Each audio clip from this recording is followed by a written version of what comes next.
launches their nuclear weapons.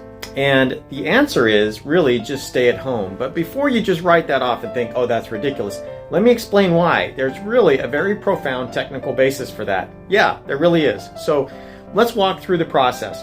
Russia launches, we try to defend, most of their missiles get taken out, one or two make it in. Don't really quite know where, they're going to make it in somewhere if they launch enough of them. So one or two come in. Let's say it hits Indianapolis.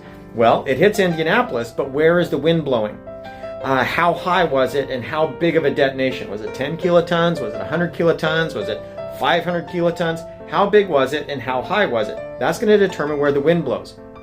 Now, the majority of people that die from a nuclear weapon event are going to be from the blast and the heat.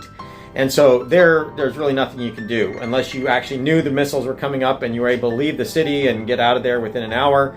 Probably not. The traffic would be blocked if enough people knew that there was a nuclear weapon coming in, and you really wouldn't be able to make it out. The traffic would be so bad.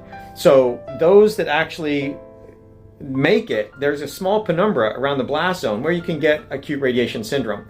And there, the best thing to do really is just stay in your house so that you get the shielding from the house. You don't want to be outside. The car, the top of your car doesn't offer a lot of shielding, but the house will. And then on top of that, when we know how high it was and how big it was, we'll know where the wind is blowing.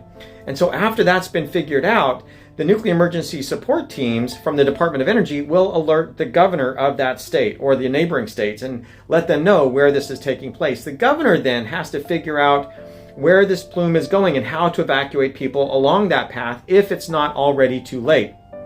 If it's not already too late, then you got to figure out where you need to be evacuating people, how you need to get them there, and how the governor needs to deploy the state's resources to make sure people get out of the way.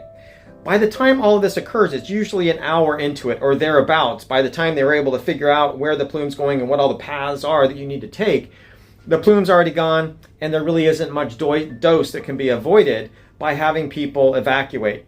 And by making sure people don't evacuate early, you're preventing people from going and driving into the contamination zone and getting stuck in the contamination zone because of traffic. But if you stay home, most of it will just blow over. And as it's blowing over, it will dilute. So as long as you stay inside, you're shielded from the gamma radiation of the plume, and you're protecting yourself from being stuck in the contamination or the plume itself by not knowing where it's at. Because the authorities will know quite quickly, but they're going to have to try to figure out how to communicate that in a way that will minimize dose to the public. So the long answer is the same reply to this question. Just stay home and listen to the advice of the experts that will come from the radio or the televisions.